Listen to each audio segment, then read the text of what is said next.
Still waiting for a big smile out of you. You're up 2-0. What's the story? Are you not happy, or you're only half happy, or? Still to be happy about. You're up 2-0. Job's not finished. Job finished? I don't think so. Welcome, ladies and gentlemen, to Bricks Blazing Takes. You could have been anywhere in the world, but you here with me.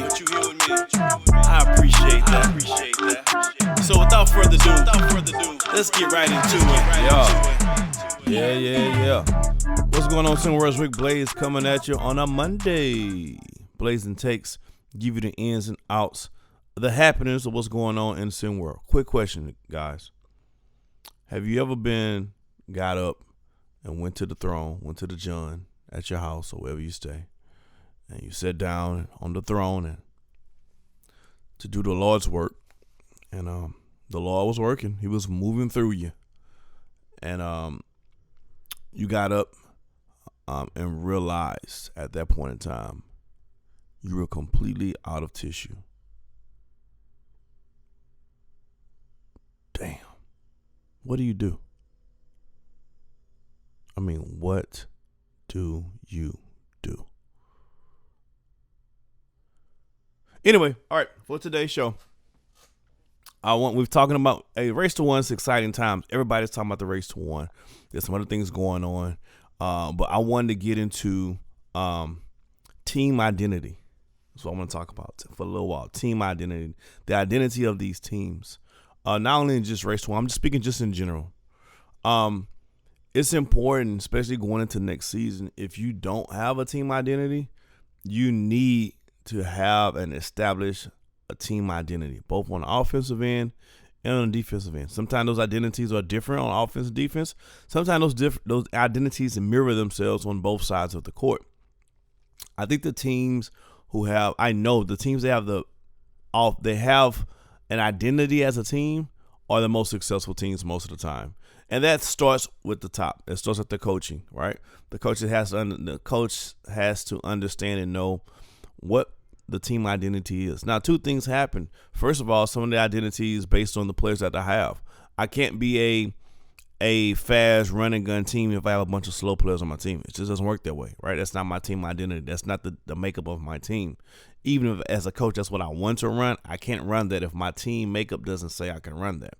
Now, the beautiful thing about this is going to the off season, there's going to be a lot of changes, a lot of mixing and mingling, a lot of things that's going on. So you get a chance, especially the new coaches who came in the middle of the season, towards the end of the season, you just kind of took over a team.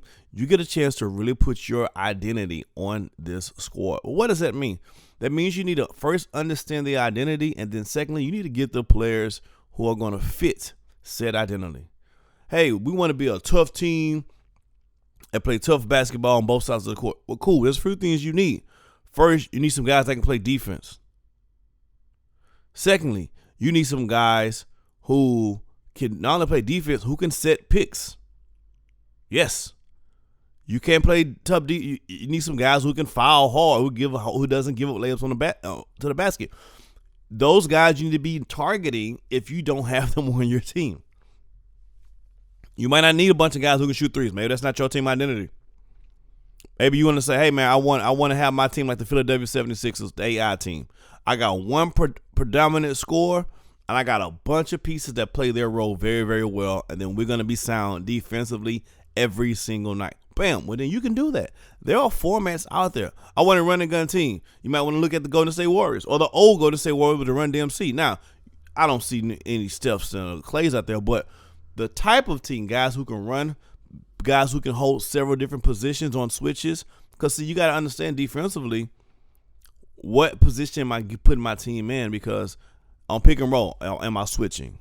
Am I staying home? Well, if I'm switching, then I got to have guys who can be able to switch on the court, or me switching is not going to help. If I'm playing a zone, cool. I'm playing a zone. I got to have guys that's smart, make smart basketball plays, and know where they're supposed to be on the court. If they don't make smart plays, if they're not heads-up basketball players, they're not going to do well on the zone. So you have to know what the team identity is. I think that is that's uno numero number one. If you don't know the team identity on the offensive side, on the defensive side, as a coach, then you can trickle that down and set the tone as the players, nor could you get those players you need to make that successful. Now, one more thing I want to talk about. Of course, everyone knows recently in the NBA, Jaylen Brown signed a $300 million deal, the first one of its kind, the largest in NBA history. There's been rumors talking about Shai Gilgeous-Alexander going to be the first NBA player to sign a $400 million deal. That's a pretty good name. I thought about that. I can see that happening. But my question is to you guys, and I'm thinking to myself, I want you guys to talk about it in chat in the Discord.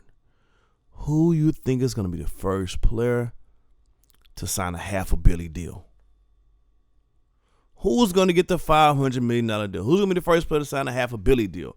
If Shai Gilgeous-Alexander, who was drafted in 2018 and 2019, is on the pace he can get 400, then I mean I probably got to look at the 2021, 2022 class to kind of see who's going to get that.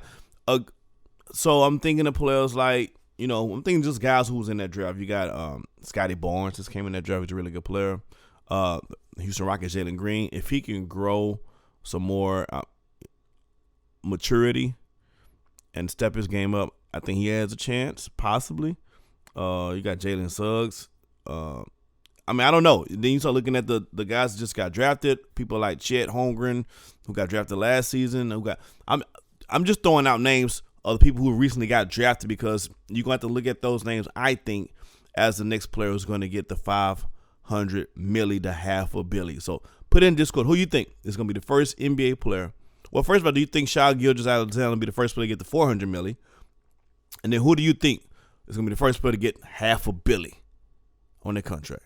See y'all tomorrow.